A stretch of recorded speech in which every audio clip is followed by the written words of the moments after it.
Today we're going to do a L'Hopital's rule problem, and I guess we'll start with a pretty easy one. Let's start with limit as x approaches 1, of x to the 8th minus 1 over x to the 5th minus 1. Well, the first thing we have to do with L'Hopital's rule is check which indeterminate form we're dealing with here. Like, can we even apply L'Hopital's rule? Well, what happens if we put in 1? If we put in 1, we get 1 to the 8th, which is 1 minus 1, which is 0. However, 1 to the 5th, which is 1 minus 1, which is 0. That is one of the indeterminate forms that allows us to apply L'Hopital's rule. Therefore, we are going to apply it, and we're going to indicate that we're applying it by doing a little L'H.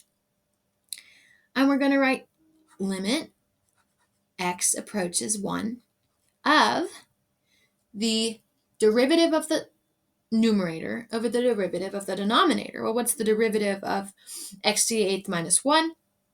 It's 8x to the 7th. It's 8x to the 7th minus 1 over 5x to the 4th minus 1. Okay, well, what happens if we substitute 1 now?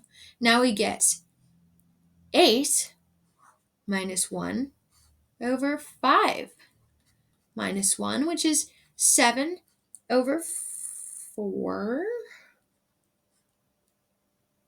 What am I doing wrong? Oh, right.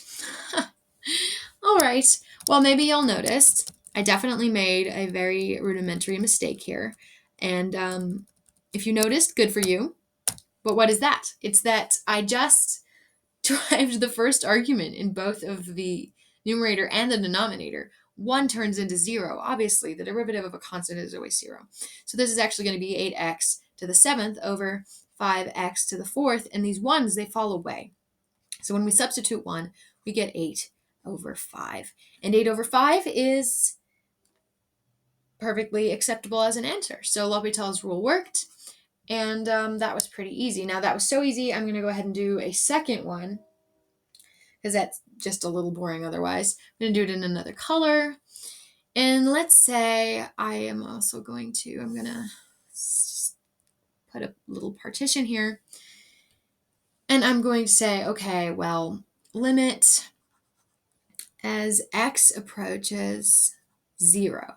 Okay, as x approaches 0, of e to the x minus 1 over 2x. So let's figure out what indeterminate form we're dealing with here. What indeterminate form are we dealing with? Well, we're trying to take the limit. Obviously, these are limit problems. So we substitute in 0. Well, e to the 0 minus 1 over 2 times 0 is 0 over 0. That is the same indeterminate form we were just dealing with, and we can apply L'Hopital's rule once again. And we're going to find that the derivative of e to the x minus 1 is e to the x, because the derivative of e to the x is always e to the x, and the derivative of negative 1 is 0, because it's a constant, over 2. Well, with that, if we substitute 0, I forgot to write the limit here. X approaches 0. If we substitute 0 now, we get e to the 0 over 2, which is 1 over 2. And it is a perfectly acceptable answer and limit. And so L'Hopital's rule worked once again.